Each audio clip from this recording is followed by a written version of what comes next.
नमो विष्णुपादाय कृष्णपृष्ठाय भूतले श्रीमते कृतदास अधिकारी इति नामिने।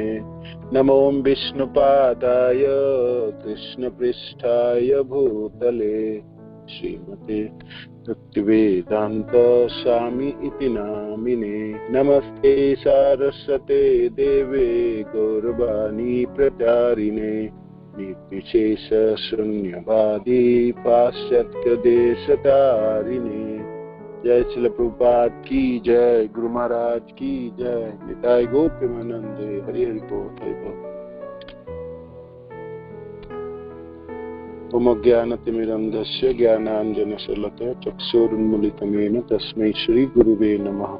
श्री चैतन्य मनोभीष्टं स्थापितं येन भूतले स्वयं रूप कदा मह्यं ददाति स्वपदान्तिकम्। हे कृष्ण करुणा सिंधु दीनबंधु जगत्पते गोपेश गोपिका कांत राधा कांत नमस्ते।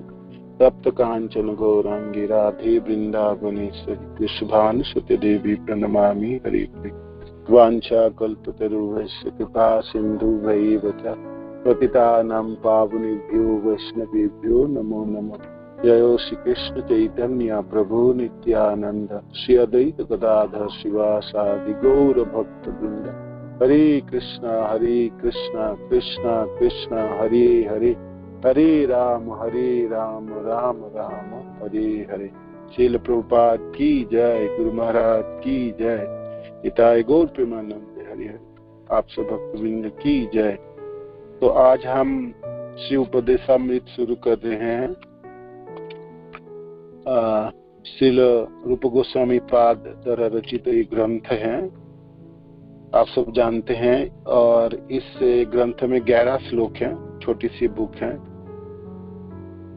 ऐसे तो इस्कॉन में कहा जाता है जो उपदेशामृत ग्रंथ जो जब शुरुआत करते हैं भक्ति तभी पढ़ लेना चाहिए, किंतु ये ग्रंथ देखने में है तो छोटी, 11 श्लोक है। इसमें आपकी कनिष्ठ अधिकारी से लेकर मध्यम अधिकारी तथा उत्तम अधिकारी की बातें हैं, और नौसिखिया भक्त से लेके शुद्ध भक्त के स्तर की भी इस ग्रंथ में उल्लेख है।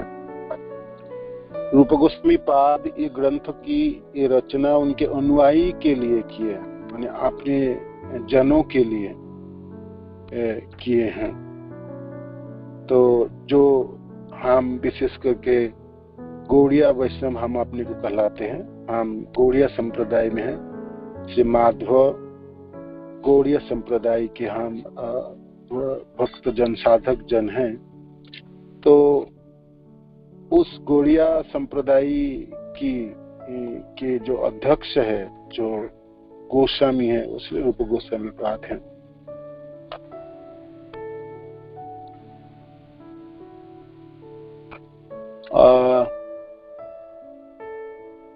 अपने अनुयायी के लिए उपदेश है, या भक्ति के रास्ते पे जो लोग चल रहे हैं, जो साधक भक्ति करना चाहते हैं, तो किस विषय वस्तु के ऊपर उनकी ध्यान होनी चाहिए और कैसे करके अपनी प्रगति करेंगे और साधन को कैसे बचा पाएंगे, और विशेष करके कृष्ण प्रेम जो प्राप्ति है, जीवनों की लक्ष्य है एक भक्त की, तो वो कैसे प्राप्ति होगी, तो इस ग्रंथ में उल्लेख है। 11 श्लोक हैं इसमें। तो पहला जो 4 श्लोक हैं, श्लोक संख्या 1 से लेकर 4, श्रील भक्तिविनोद ठाकुर की सुंदर व्याख्या है बांग्ला में। जो ये जो 4 श्लोक हैं, ये है मध्यम अधिकारी भक्त की बाह्यिक जो व्यवहार है, उनकी बाह्यिक शुद्धि की वर्णन है। प्रथम जो श्लोक है, एक मध्यम अधिकारी व्यक्तियों की आत्म संयमी होंगे, कैसे अपने इंद्रियों के संयम करेंगे और संयमी कैसे बनेंगे, उसके वर्णन है। दूसरी श्लोक है प्रत्याहार प्राश्च, जो दूसरा श्लोक है वो है भक्ति के जो प्रतिकूल परिस्थिति है वो उनकी वर्णन है। श्लोक संख्या 3 में जो है उत्साह निश्चय धैर्य, तो भक्ति की उत्साह बढ़ाने वाले जो 6 विषय वस्तु हैं उनकी वर्णन है। और चौथा है ददाति प्रतिगृह्णाति आदि श्लोक, जो है भक्त में आदान प्रदान कैसे करेंगे, एक भक्त दूसरे भक्त के साथ कैसे व्यवहार करेंगे, उनकी वर्णन है। तो ये 4 श्लोक श्रील भक्तिविनोद ठाकुर कहते हैं ये एक मध्यम अधिकारी भक्त की जो बाह्यिक जो शुद्धि है ना, उनकी वर्णन। और श्लोक संख्या 5 से लेके 5, 6, 7 और 8 ये 4 जो श्लोक है ये एक मध्यम अधिकारी भक्त की अंतर शुद्धि की वर्णन है। 9वां श्लोक जो है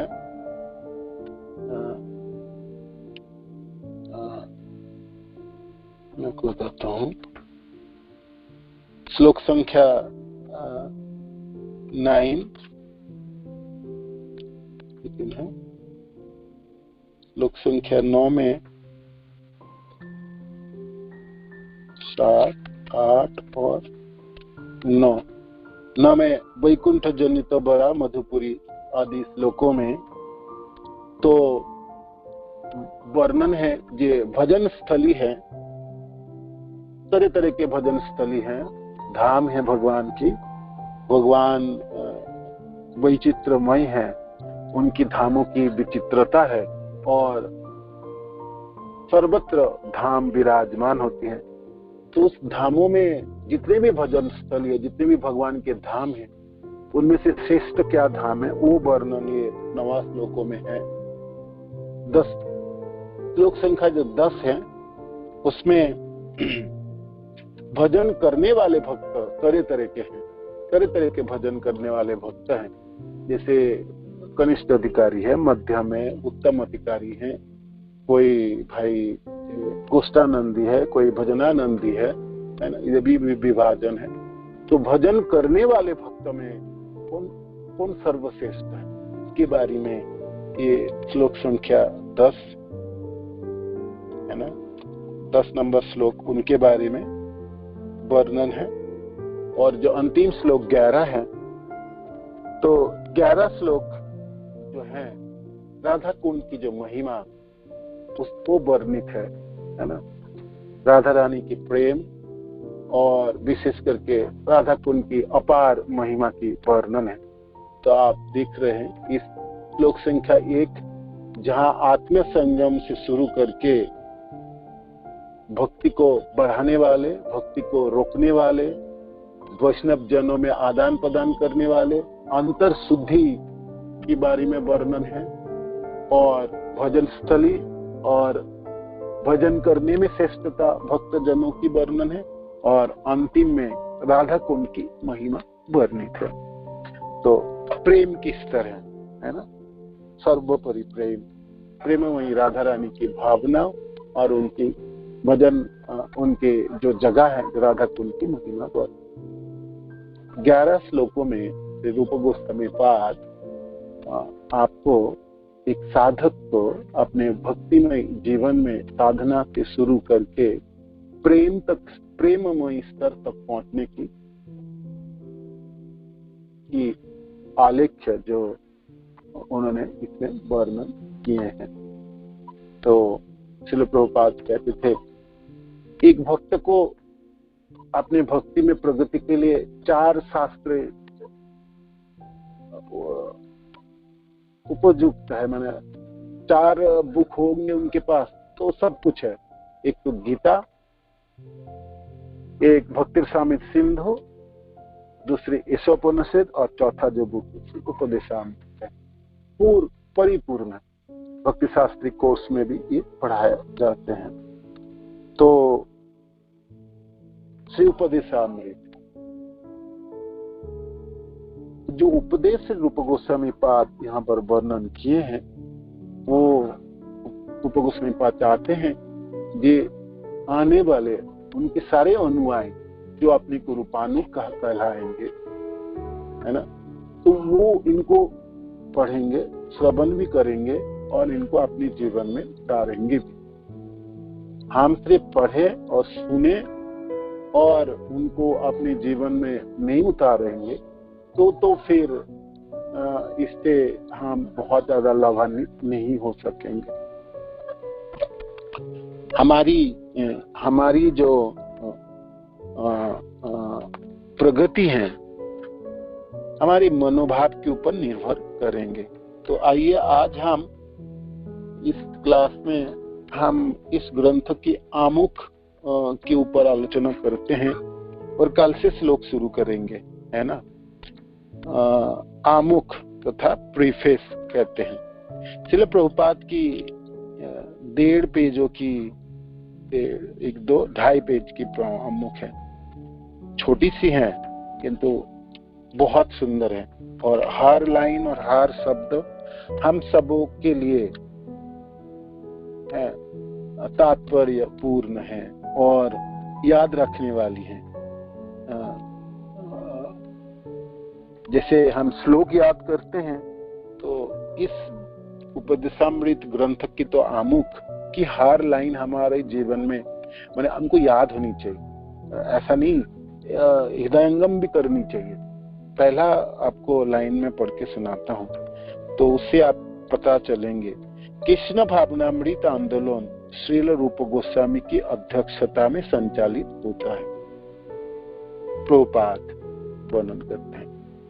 तो रूप गोस्वामी पाद अध्यक्ष है हमारे, है ना। आप सब जानते ही हैं ये 6 गोस्वामी श्रील महाप्रभु की प्रत्यक्ष शिष्य है ना। श्री रूप सनातन भट्ट रघुनाथ, श्रीजीव गोपाल भट्ट दास रघुनाथ, इच्छोई गोसाई करी चरण बंधन, जहाँ हुई ते विघ्ननाश अभिष्ट पुराण, इच्छोई गोसाई जार मुई तार दास, है ना। तो ये 6 गोसाई जो है, गोस्वामी जो है, ये महाप्रभु के प्रत्यक्ष शिष्य हैं। सिर्फ महाप्रभु तो अपने जीवन में सिर्फ 8 श्लोक की रचना की, तो महाप्रभु की जो उपदेश है और जो उनकी शिक्षाई है, जो आदेश तथा उपदेश महाप्रभु हम सब जनों के लिए देना चाहते थे, वो तो उन्होंने सिर्फ 8 श्लोक अपने जीवन में रचना की, किंतु उनके सारे आदेश तथा उपदेश उन्होंने 6 गोस्वामी ने लिपिबद्ध की है और इस 6 गोस्वामियों से प्रमुख है श्रील रूप गोस्वामी पाद।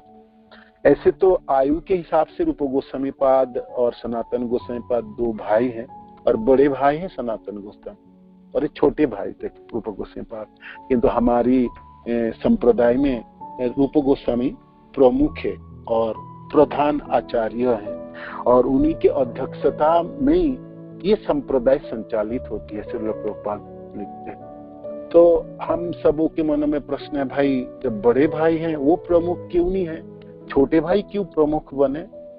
तो आप में से कोई बता सकते हैं ऐसा क्यों है? सनातन गोस्वामी पाद तो बड़े भाई हैं तो प्रमुख तो उनको होनी चाहिए था, तो हम रूप गोस्वामी पाद को प्रमुख क्यों मानते हैं?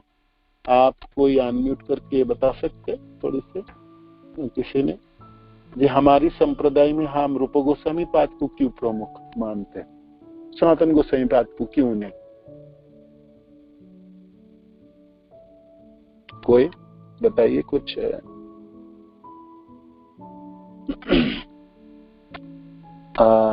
देखा जाए तो दोनों ने शास्त्रों की रचना की और दोनों ने चैतन्य महाप्रभु के शिष्य हैं और रामकेली में जब महाप्रभु पधारे तो दोनों को एक साथ ही उन्होंने एक साथ ही मिले दोनों ने। ऐसा कोई आप कहेंगे भाई रूप गोस्वामी पहले पहुंचे वृंदावन और सनातन गोस्वामी बाद में आए, तो ऐसा भी नहीं है। महाप्रभु तो दोनों एक साथ मिले। और जहां तक शिक्षा देने की बात आई तो रूप गोस्वामी को तो महाप्रभु दशाश्वमेध घाट में 10 दिन तक शिक्षा प्रदान किए और सनातन गोस्वामी पाद को 2 महीने तक वाराणसी में शिक्षा प्रदान किए। और जहां तक ग्रंथ रचना की बात आई तो उसमें भाई ठीक है, रूप गोस्वामी पाद भक्ति रसायन सिंधु ग्रंथ रचना की, उपदेशामृत है, उज्जवल नीलमणि है, स्तवावली है, दान के लिए कौमुदी है, विदग्ध माधव, ललित माधव आदि ग्रंथ है, बहुत सारे ग्रंथ है। ऐसे बहुत सारे ग्रंथ सनातन गोस्वामी पाद भी रचना की, परिभक्ति विलास है ना, बृहद भागवत अमृत आदि, और बहुत सारे ग्रंथ सनातन गोस्वामी पाद भी रचना की। तो फिर प्रमुख हम रूप गोस्वामी पाद को क्यों मानते हैं, है ना, क्यों मानते हैं? और ऐसा प्रभुपाद भी कहते हैं, कृष्ण भावना अमृत आंदोलन श्री रूप गोस्वामी की अध्यक्षता में संचालित होता। तो इसका इनकी जो इस प्रश्न के जो उत्तर है वो है हमारी जो कृष्ण भाव, भगवान कृष्ण के जो सबसे बड़े भक्त हैं राधा रानी, और राधा रानी के जो अनुगत जो हैं तो उनमें से जो सेविकाएं हैं वह राधा रानी की जो सखियां हैं, जो गोपियां हैं, वे प्रमुख है ललिता सखी, और ललिता सखी की जो सहायता करने वाले मंजरियां हैं उसमें से श्री रूप मंजरी है ना। तो ये रूप गोस्वामी पाद संग रूप मंजरी, श्री रूप मंजरी पद, श्री रूप मंजरी पद मर संपद मर जीवन जीवन। तो ये रूप मंजरी जो है ये प्रधान मंजरी है ना गोलोक धाम में, और ललिता सखी की सहायता करने वाले हैं तो प्रमुख है। वृंदावन लीलाओं में गोलोक की में लीलाओं में है ना प्रमुख है। तो इसीलिए रूप गोस्वामी, वही रूप मंजरी रूप गोस्वामी पाद के रूप में इस महाप्रभु के अनुयायी तथा पार्षद के रूप में इस भौम वृंदावन में प्रकट हुए हैं। तो वो इसलिए अध्यक्ष है, हमारे आचार्य है, प्रमुख माना जाता है। आचार्य लोग ऐसा वर्णन करते हैं, ठीक है। तो श्रील प्रभुपाद आगे कहते हैं, जो गौड़िया वैष्णव है, हम गौड़िया वैष्णव है, गौड़ देश के रहने वाले है ना। गौड़ देश वो जगह है जहाँ बंगाल में जिस जगह से गंगा जी बहते नहीं है, मायापुर में गंगा जी बहती है, तो गंगा गौड़ प्रदेश है जहाँ एक क्षेत्र है जहाँ गौड़िया जनों की बात है। तो ये कौन सा क्षेत्र है? ये बंगाल प्रदेश के जहाँ नित्यानंद प्रभु की का चक्र गांव आदि ये सब जगह इसे गौड़िया कहते हैं। तो भाई गौड़िया वैष्णव आप कौन है? महाप्रभु श्रील प्रभुपाद के कृपा से आज तो जहाँ भी भगवान के भक्त हैं, इस्कॉन के भक्त सब गौड़िया ही हैं, गौड़िया है ना। तो अमेरिका का हो, न्यूजीलैंड हो, रशिया हो, ये सब भगवान कृष्ण के सेनापति भक्त की ऐसे अद्भुत प्रचार है। माँ श्रील प्रभुपाद की कृपा से गौड़ीय संप्रदाय जो छोटी सी जगह में थे वो आज सर्वत्र व्याप्त है। तो श्रील प्रभुपाद कहते हैं हम गौड़िया वैष्णव है या बंगाली वैष्णव अधिकांशतः श्री चैतन्य महाप्रभु के अनुयायी हैं। तो आज महाप्रभु के सब अनुयायी हैं, जो इस्कॉन के जो भक्त हैं, सब अनुयायी हम महाप्रभु की हैं, जिनमें से वृंदावन के षोड़ गोस्वामी उनके प्रत्यक्ष शिष्य हैं। महाप्रभु की, भगवान राधा कृष्ण की भावनाओं को समझना तो कौन समझते हैं? महाप्रभु। और महाप्रभु की भावनाओं को समझते हैं उनकी प्रत्यक्ष शिष्यतः षोड़ गोस्वामी। तो षोड़ गोस्वामी की चरण चिन्ह पे रह के ही हम राधा कृष्ण की भाव को हम समझ पाएंगे। इसलिए नरोत्तम दास ठाकुर कहते हैं, रूप रघुनाथ पदे भइबे आकुति, कबे हम बुझब से जुगल पीरिति। कब मेरे को रूप और रघुनाथ के चरणों में मेरा उत्सुकता होगा, आकुति, मेरा आसक्ति होंगे, और तब न मैं इस जुगल पीड़ित राधा कृष्ण की जो प्रणय लीला प्रेम व्यवहार को समझने में समर्थता होगी। तो जो कुंजी है, जो जो इनकी चाबी है ना, राधा कृष्ण की जुगल प्रीति, कृष्ण प्रेम की जो चाबी है, वो चाबी तो महाप्रभु के पास है। और महाप्रभु की भावनाओं को समझने वाली समर्थता तो उनके प्रत्यक्ष शिष्य, उनके पार्षद जनों की है ना, स्वरूप दामोदर, रामानंद राय और तथा सब 6 गोस्वामी, रूप, रघुनाथ, ये 6 गोस्वामी जनों की है। तो इसीलिए नरोत्तम दास ठाकुर कहते हैं जी, हम तभी जुगल प्रीति राधा कृष्ण की प्रेम व्यवहार को तथा कृष्ण प्रेम को हम समझ पाएंगे जब हम इस 6 गोस्वामियों के चरण में हमारी आकुति होगी, हमारी आसक्ति होगी। महाप्रभु के प्रादुर्भाव इस संसार में हुआ तो किस लिए है? महाबदान्य अवतार कृष्ण विज्ञान के वरदान के लिए, कृष्ण विज्ञान, कृष्ण भक्ति प्रदान करने के लिए समस्त जनों को जी कृष्ण दिए, कृष्ण को प्रदान किए। कृष्ण है कौन?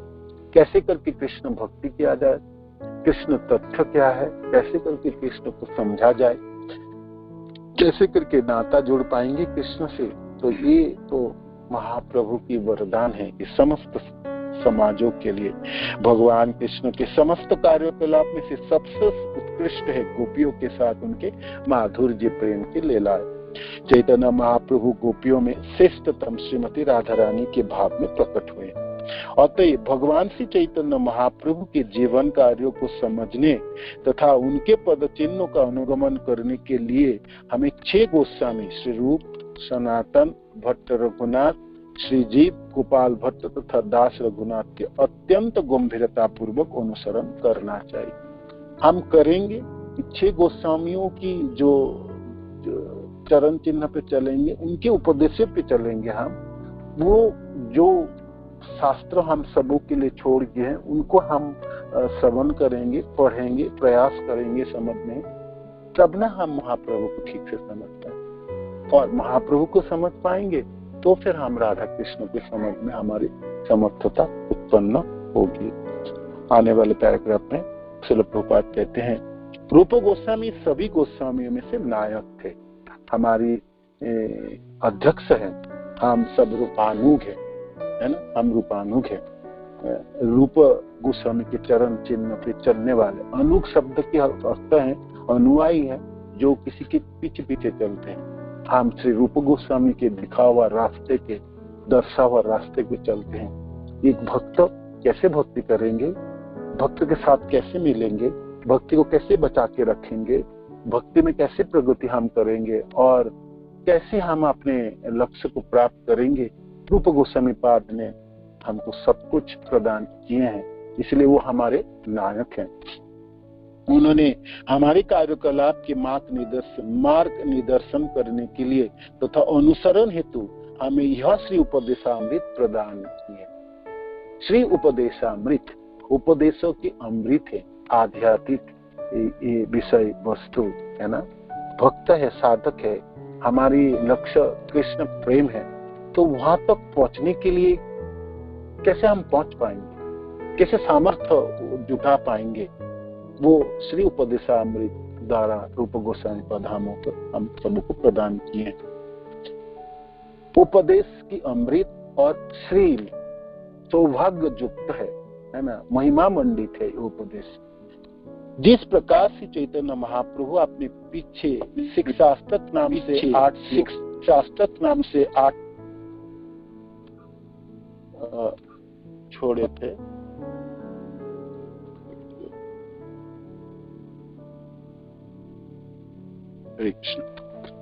छोड़ गए थे, उसी तरह रूप गोस्वामी ने हमें श्री उपदेशामृत प्रदान किया है, जिससे हम शुद्ध वैष्णव बन सके। मैंने आपको कहा, वर्णन कर रहे थे जब श्लोक की, भक्तिविनोद ठाकुर की टीका है जो बांग्ला में, तो 11 श्लोक, दिखने में तो छोटी सी बुक है और श्लोक 11 है, किंतु ये कनिष्ठ अधिकारी को शुद्ध भक्त तक पहुंचाने में ये 11 श्लोक सामर्थ्य है। आपको सब कुछ प्रदान कराता है। तो और आपको शुद्ध भक्त के स्तर तक पहुंचने में आप ये ग्रंथ आपको सामर्थ्यवान बनाता है। शुद्ध वैष्णव कैसे बन सके, तो इस ग्रंथ में वर्णित है। समस्त आध्यात्मिक कार्य में मनुष्य का पहला कर्तव्य अपने मन तथा इंद्रियों को बस में करना है। सारे आध्यात्मिक कार्य, मानो कि महाप्रभु से पहले भी जो भी आध्यात्मिक कार्य थे, जो आप जोगी लोगों की बात की है ना, या तपस्या की बात आई, तो आध्यात्मिक जीवन में तपस्या है और उसमें इंद्रिय को बस में करने की बात आती है। मन तथा इंद्रिय के बस में किए बिना कोई भी व्यक्ति आध्यात्मिक जीवन में प्रगति नहीं कर सकते। तो हम मानो कि कहे भाई हम तो भक्ति करने लगे, तो हमारे मन और इंद्रिय में क्या करने की जरूरत है? तपस्या उनके बस में करने की क्या जरूरत है? नहीं है तो जरूरत। आध्यात्मिक कोई भी आध्यात्मिक कार्य आप करो, उसमें मन और अपने इंद्रियों की नियंत्रण का जरूरत है, तभी प्रगति हो सकती है, नहीं तो उसमें मुसीबत खड़ी होंगी। हम भौतिक जगत में प्रत्येक व्यक्ति रजोगुण तथा तमोगुण में लिप्त रहता है ना। मनुष्य को श्री रूप गोस्वामी के उपदेशों पर चलते हुए अपने आप को सतोगुण के पद तक ऊपर उठाना चाहिए। तो हम रजोगुणी हैं या तमोगुणी? तो तम और रजोगुण से मिश्रित है, कभी तो तमोगुण प्रधान होता, कभी रजोगुण। सतोगुण कभी कभी होते हैं। तो सतगुण तक पहुंचने के लिए आपको ये उपदेशामृत आपको सहायता करेंगे। और एक भक्त, एक वैष्णव जब शुद्धता प्राप्त करता है, वो शुद्ध सत्य स्तर में पहुंचता है। वो तो सतगुणों को भी लांघ जाता है।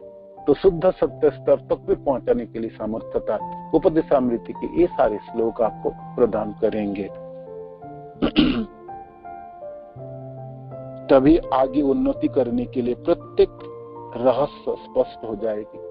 तो कैसे आप उन्नति करेंगे, कर पाएंगे, और कर भी पा रहे हैं कि नहीं पा रहे, आपके स्तर क्या है, ये श्लोक आपको पहचान करा दें, है ना।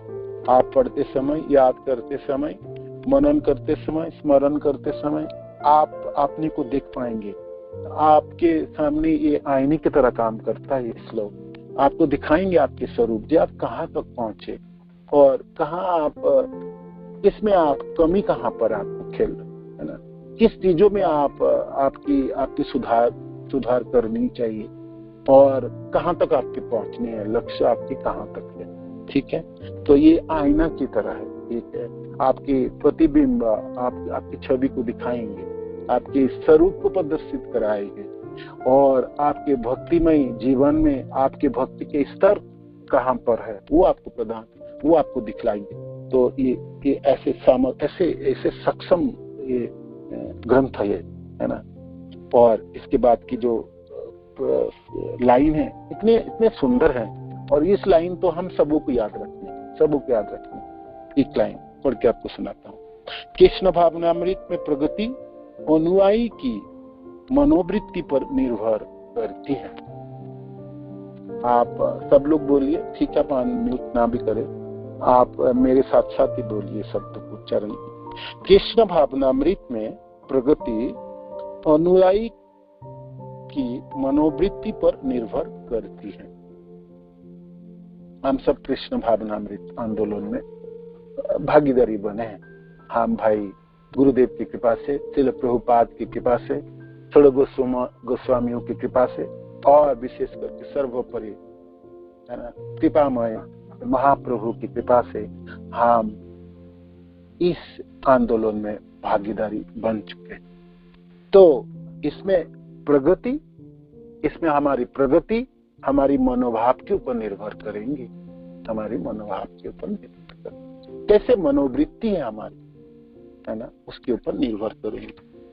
मन शब्द के अर्थ आप जानते हैं, गुरुदेव के बहुत सुंदर क्लास है उपदेशामृत में, और आप सुनिएगा, इस्कॉन डिजायर ट्री में है ना, हिंदी क्लास में आप जब जाएंगे उसमें सेमिनार है, और उसमें ये पूरे बुक के ऊपर गुरुदेव के सुंदर क्लासेस है सुनने। हर आप कितने बार सुनेंगे उतने आपको अपार आनंद आएंगे, और बार बार सुनेंगे तो समझ पाएंगे। तो मन की परिभाषा गुरुदेव कह रहे थे, मनो की परिभाषा सतत चिंतन है ना, सतत चिंतन है मन, ये हमारे मन है। तो मनोवृत्ति है मैंने हम क्या सोच रहे हैं, है ना, क्या हमारी सोचने के तरीका क्या है, क्या भावनाएं जाग रही हैं। तो मनोवृत्ति दो तरह की होती है ना, आप सब जानते हैं। अनुकूल मनोवृत्ति है और एक प्रतिकूल मनोवृत्ति है। तो हम भक्ति की बात करते हैं, हम आध्यात्मिक जीवन की बात करते हैं, भौतिक जीवन की तो हम बात कर नहीं रहे। तो आप सब बता सकते हैं कि भाई अनुकूल मनोवृत्ति क्या क्या है और प्रतिकूल मनोवृत्ति क्या क्या है? कोई अनम्यूट करके थोड़ी बता सकते हैं अनुकूल मनोवृत्ति क्या होती है? एक दो उदाहरण अनुकूल मनोवृत्ति के थोड़ी सी आप बोलेंगे तो ठीक रहता है, क्योंकि आज हम श्लोक तो पढ़ नहीं रहे हैं। ठीक है, आप बताइए श्रील प्रभुपाद की लाइन आप पहले तो याद रखेंगे, आप सब हृदयंगम करेंगे, श्लोक जैसे याद करते इस लाइन को भी याद रखेंगे पूरे जीवन भर।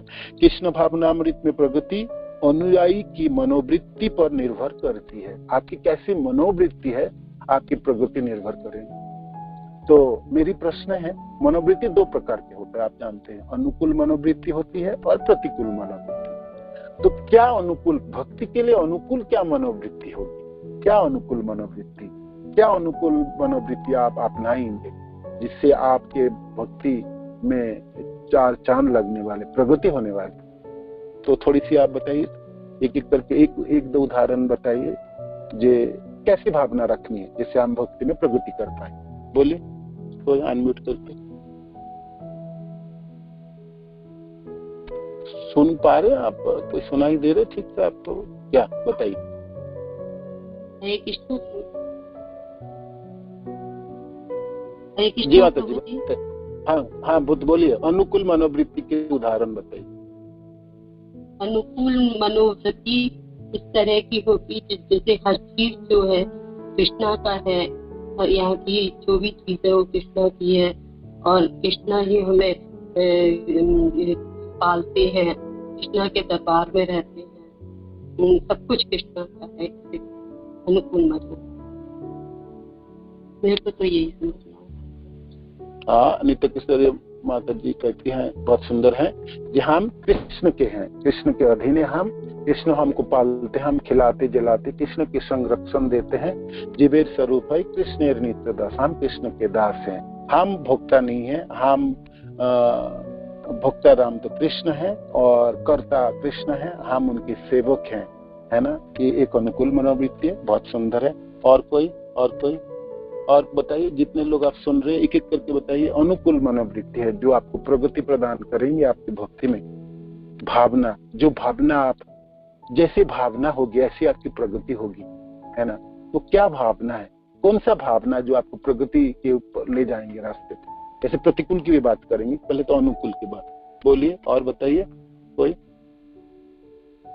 आप सब सुन रहे हैं, सब बोल सकते हैं, बताइए एक अनुकूल मनोवृत्ति बताइए। बोलेंगे नहीं तो आगे क्लास बढ़ेगी ना।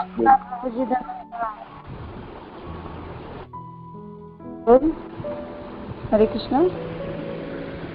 हाँ बोलिए माता जी, बोलिए, मैं सुन पा रहा हूँ, बोलिए। प्रभु जी, महाप्रभु की शिक्षा प्रणादपि सुनिचेन कि अपने आप को कुछ नहीं समझना, कोई मान की भावना ना करना, ये सब अनुकूल वृत्ति में ही आएगा।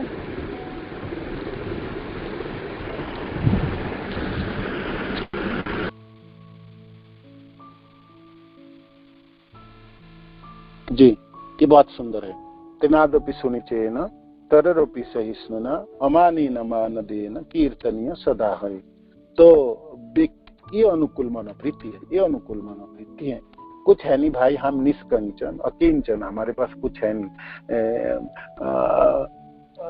वो व्यक्ति निरंतर जप कर सकता, निरंतर कीर्तन कर सकता, निरंतर भक्ति कर सकता, भक्ति में आगे बढ़ सकता। महाप्रभु की तो कंठहार है, गले में माने इसको गूंथ के और इसको गले के माला बना के और एक वैष्णव को पहनना चाहिए। जे त्रीन से भी अपने को अधम समझना है ना। अपनी त्रिनादपि सुनीचेन, नीच, सुनीच शब्द का अर्थ है सुपालिटी विग्रह, सम्यक रूपेण नीचता, है ना। तो सुनीचेन तो तीन से, तिनका की जो कोई मान है, तिनका की क्या मान, तिनके के ऊपर कोई भी चल जाता है, घास के ऊपर कोई भी मसल के जाता है, घास कभी थोड़ी बोलता है कुछ कि भाई मसल के जा रहे हो, क्या है, कुछ नहीं है। महाप्रभु कहते हैं एक वैष्णव की भावना कैसे होना चाहिए, कैसे आपने को सोचेंगे, त्रीन से भी आपने को अधम समिति ना दोपी सुनी तेना और तररोपी सहिष्णु, और वृक्ष से भी से ज्यादा सहिष्णु होगी, तररोपी सहिष्णु। वृक्ष 2 प्रकार के सहिष्णु है ना, वो कट जाता है, सूख जाता है, पानी नहीं मांगता, और सूख के लकड़ी बन के दूसरे की सहायता कर देता है, अपने को जला के भस्मीभूत करके भी दूसरे को कल्याण करते हैं। तो ऐसे सहिष्णु होना, सहिष्णुता वृक्ष की तरह होगी जो मर जाएंगे, सूख जाएंगे, पानी नहीं मांगेंगे, है ना, सूखा हिले पानी ना मांगो, है ना। तो ये वृक्ष के समान सहिष्णु होंगे, नादपि सुनते न तरपि सहिष्णु, अमान ही न मान, सबों को मान देंगे, अपने मानो की इच्छा नहीं करेंगे, मानो की इच्छा नहीं करेंगे। ये अनुकूल मनोवृत्ति बहुत सुंदर, ये एक अनुकूल मनोवृत्ति की ये भाव आप हम बोलेंगे भी और हम हृदयंगम करेंगे और रख पाएंगे तो हम सचमुच सिकंदर है। माने हम इस भक्ति के रास्ते पे हमारे जैसा चतुर कोई ना बन पाए, है ना। कृष्ण जो भजे से बड़ा चतुर, कहते हैं जो कृष्ण को भजना करते हैं बहुत चतुर है। चतुरता तो इसमें है, ये है आपने को कैसे करके बचा के भक्ति करनी है और प्रगति करनी। चतुरता वो है, ना कि चतुरता अपने दूसरे को नीचा दिखाने में और अपने भक्ति को नष्ट करने में। वो क्या चतुरता है? चतुरता ये है। तो इसमें ये अनुकूल मनोवृत्ति के सुंदर उदाहरण माने ना सदा। और कोई टाइम हो गया। तो प्रतिकूल मनोवृत्ति है, अनुकूल मनोवृत्ति है जो आपको प्रगति की तरफ ले जाएंगे, है ना। तो ये और क्या, आपकी जो सारे भावनाएं हैं कृष्ण के लिए है, कथा कृष्ण की सुननी है, सेवा कृष्ण की या कृष्ण जनों की करनी है, मनों में इच्छा अभिलाषा जाग रहे हैं। जीवन में अभिलाषा होते हैं ना, ये भाई भौतिक लोगों की अभिलाषा, अच्छा खाएंगे, अच्छा पहनेंगे, अच्छी जगह पे जाएंगे घूमने। एक भक्त की अभिलाषा है, भक्त की क्या अभिलाषा होगी? भक्त के संग करेंगे, भक्त की सेवा करेंगे, भक्त के साथ रहेंगे और भक्ति प्राप्त करेंगे, या कथा के श्रवण करेंगे, भक्त के साथ रह के भक्त की टोली होगी और हजारों भक्त होंगे और उसके साथ उन्हीं भक्त जनों के बीच में बैठ के मैं भागवत की श्रवण, कृष्ण की गुणगान सुनूंगा, कृष्ण की गुणगान करूंगा, कृष्ण कथा की श्रवण होगी, एक अभिलाषा होगी। दूसरी, भक्त जनों के साथ रह के भक्तों की सेवा की अभिलाषा होगी, मैं सेवा कर पाऊं, कुछ अपने अपने अपने तन मन धनों से कोई सेवा कर पाऊं, वो ही अभिलाषा, ये अनुकूल मनोवृत्ति है। और दूसरी और एक है, बहुत सारे अनुकूल मनोवृत्ति और भी बहुत सारे हैं, जैसे धाम की यात्रा करनी अनुकूल मनोवृत्ति है, धाम में जाके भगवान के सानिध्य के अनुभव करना अनुकूल मनोवृत्ति है, धामों में जाके धाम वासियों जनों के मुख से, श्रीमुख से भगवान के महिमा को श्रवण करना वो भी अनुकूल मनोवृत्ति है। कार्तिक के जैसे व्रत आदि करना कि भाई क्यों व्रत करेंगे हम, क्यों हम अपने व्रत और अपने तपस्या, जो बात आई ये तपस्या है ना, तपस्या है। श्रील प्रभुपाद कहते हैं तपस्या के बिना आध्यात्मिक जीवन में कोई प्रगति के ऐसा नहीं हो सकता, तो ये तपस्या अंगीकार करना वॉलंटरीली, तो ये अनुकूल मनोवृत्ति है। ऐसे प्रतिकूल मनोवृत्ति है भक्त जनों के प्रति ईर्ष्या करना, द्वेष करना, काम क्रोध लोभ मद मात्सर्य, ये प्रतिकूल मनोवृत्ति है, प्रतिकूल मनोवृत्ति है। दूसरी मनोवृत्ति प्रतिकूल मनोवृत्ति कूटनीति है ना, कूटीनाटी शब्द है, आप बोलोगे एक, सोचोगे और कुछ और दिखाओगे और कुछ, तो ये कूटीनाटी हुई, ये है कूटीनाटी शब्द आती है, चैतन्य चरितामृत में आती है ना कूटीनाटी शब्द, तो ये इसको पॉलिटिक्स कहते हैं, या राजनीति है, या मिथ्याचार, या क्या हिपोक्रेसी शब्द से भी बनाता है। जी आप सोचते हो एक कुछ, सोचते हो मन में, बोलते और कुछ हो और करते समय और कुछ करते हो। आपके सोचना, बोलना और करना तीनों एक ही चीज होंगे तो फिर आप ठीक व्यक्ति हो, नहीं तो आप एक प्रवंचक हो, एक प्रतारक हो, एक कुटीनाटी में फंसे हुए हो, एक ना मिथ्याचारी हो। तो ये प्रतिकूल मनोभाव है। बहुत सारे ऐसे उदाहरण है, आप आपने सोचिएगा, ये अनुकूल और प्रतिकूल, ये लाइन आपके जीवन को सचमुच सही दिशा दिखाएंगे। इसलिए प्रभुपाद की शब्द तो मानो कि आप आग के गोले की तरह होते हैं ना, या आप उनके 2-4 शब्द भी जीवन में आप उतार लेंगे तो आपके काम बनने वाला है। तो ये लाइन तो हम सबों के जीवन को सुधारने वाले हैं और रास्ता दिखाने वाले हैं। कृष्ण भावनामृत में प्रगति अनुयायी की मनोवृत्ति पर निर्भर करती है।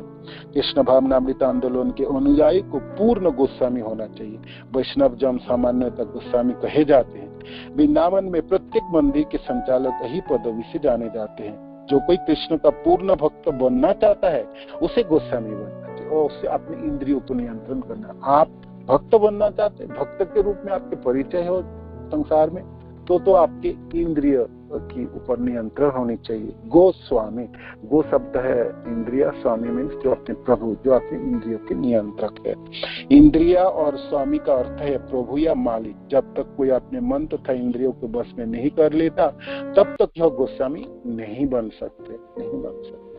तो भक्ति करते समय हम निरंतर प्रयास करेंगे कि हम अपने इंद्रियों में, अपने मनों में नियंत्रण कर पा रहे हैं। नियंत्रण है क्या, प्रभुत्व का है कि नहीं है।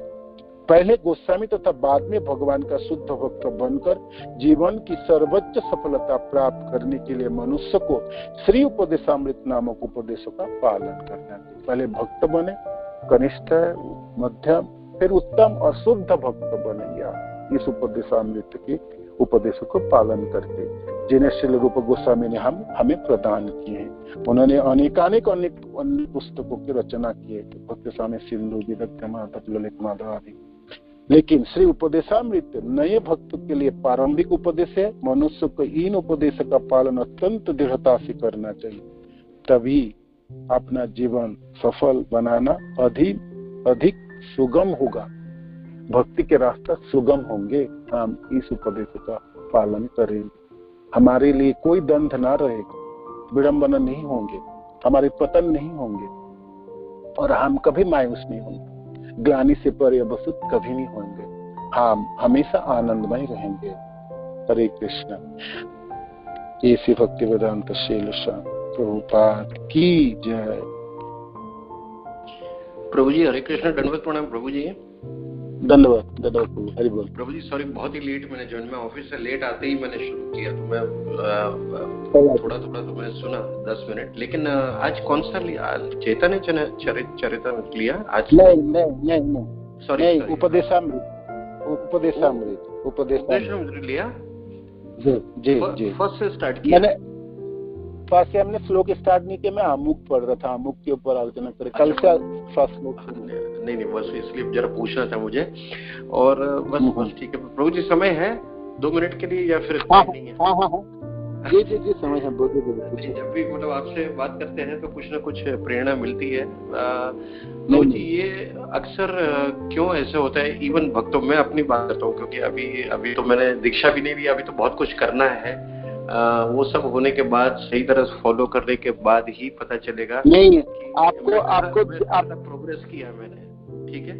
तो अपने आप को क्रिटिकल करना बहुत जरूरी है प्रभु जी, बहुत जरूरी है कि हाँ ये मैंने नहीं किया, ये करना बाकी है।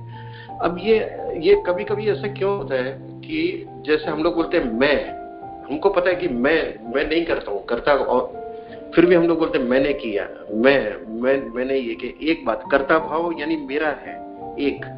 दूसरा, हर वक्त ये इंसान क्यों ऐसे भूल जाता है, बोलता है कि भाई इंसान कहता है कि भाई जो वो चाहता है, इंसान हर टाइम यही चाहता है कि भाई जो मैं चाहता हूँ वही होना चाहिए, लेकिन होता वो है कि जो परमेश्वर चाहता है। अब परमेश्वर ये कहता है कि तू मेरी चाह रख, यानी कि जो मैं चाहता हूँ वो कर, तो तू जो चाहेगा तुझे मिलेगा। तो इतनी सिंपल सी थियरी या ये फिलोसफी हम लोग क्यों भूल जाते हैं, फिर से पतन होता है, फिर से ऊपर आता है। ये प्रोसेस कब तक ये जरा पूछ रहा था बस। हरे कृष्ण। हरे कृष्ण।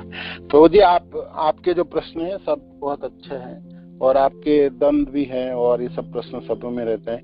ये तो सबसे पहली काम आपको जो करना है, आपको पहली दीक्षा लेनी है। आपने 2 साल में आपने जप लिए, 16 माला, 4 नियम फॉलो किए, तो दीक्षा लेके आप शुरुआत करेंगे अपने भक्तिमय जीवन की। आप दीक्षा से पहले आपके प्रश्न के उत्तर सारे नहीं मिलेंगे प्रभु, और मिलेंगे भी आप समझ नहीं पाएंगे। तो आपको बहुत जल्दी जो काम पहला करना है वो आपको दीक्षित होना है। गुरु पदाश्रय आपको धारण करनी पड़ेंगे, वो आप उसमें आप देर ना कीजिए। आप जितने देर करते जाएंगे उतने फंसते चले जाएंगे और आपकी प्रश्न बढ़ती चली जाएगी, आपके द्वंद और शुरू होते जाएंगे। दीक्षा लेना मीन्स शुरुआत करनी है भक्तिमय जीवन की, है ना। और शुरुआत करेंगे तब ना आपकी प्रगति होगी, ना कि आपने शुरू करने से पहले ही आपने प्रगति करना चाहेंगे और हाथ पांव मारेंगे। कैसे मारेंगे बताओ? आपने दाखिला ही लिए नहीं और आप क्लास 1 में भर्ती नहीं हुए, तो आप फिर क्लास 2 में और 3 में 4 में जाके आप प्राइमरी स्कूल कैसे क्रॉस करेंगे? हायर सेकेंडरी में जाएंगे, फिर कॉलेज में कैसे जाएंगे बताओ? आप दाखिला ही नहीं हुए।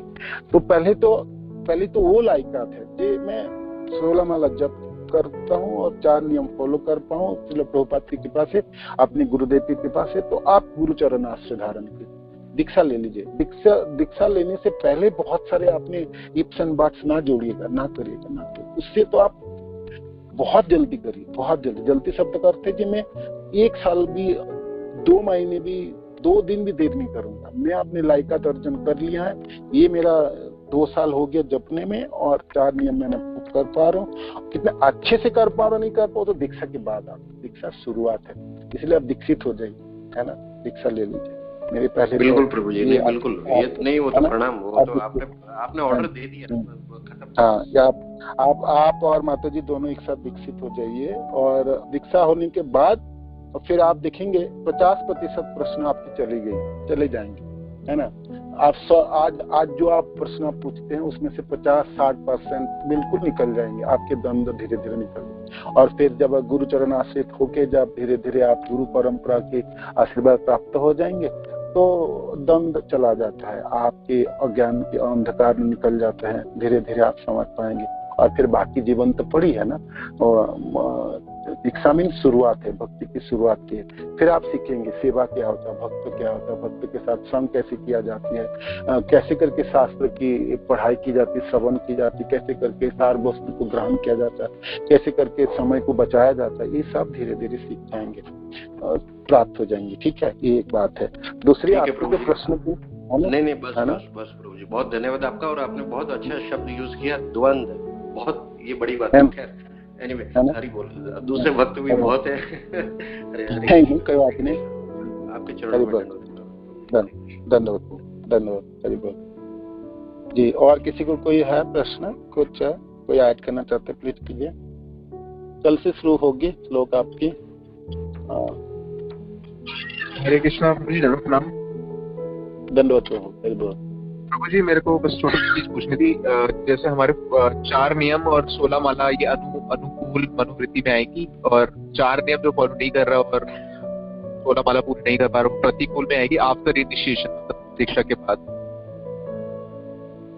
हाँ, आपने प्रश्न क्या है? जो 4 नियम है आपके अनुकूल, हाँ ये अनुकूल मनोवृत्ति है जो बात आई।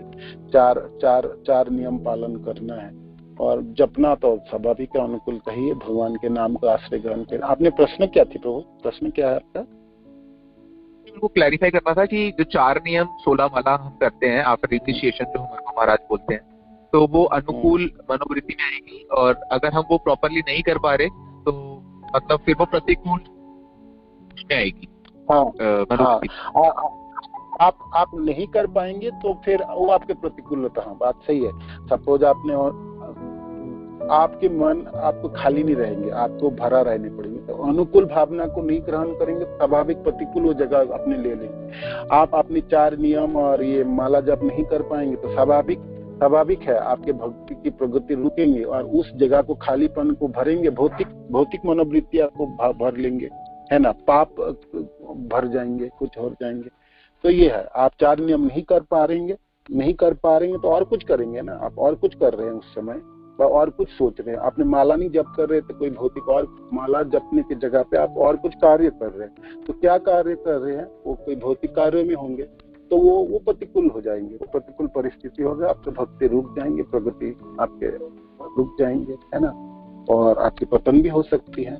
तो दीक्षित होने के बाद तो आप हर भक्त के 4 नियम को पालन करें और सर्वोपरि माला जब तो अवश्य करनी है, तो करनी है, नहीं तो नहीं कर पाएंगे तो वो प्रतिकूलता ही है, प्रतिकूल है, आपके रुक रहे, आप रोक रहे हैं अपने, है ना, आपकी प्रगति रुक जाएंगे, भक्ति नष्ट हो सकती है और आपके भक्ति के दायरे से बाहर हो सकते हैं आप, है ना। ये वो साधन है जो आपको हर पल बचा के रखेंगे,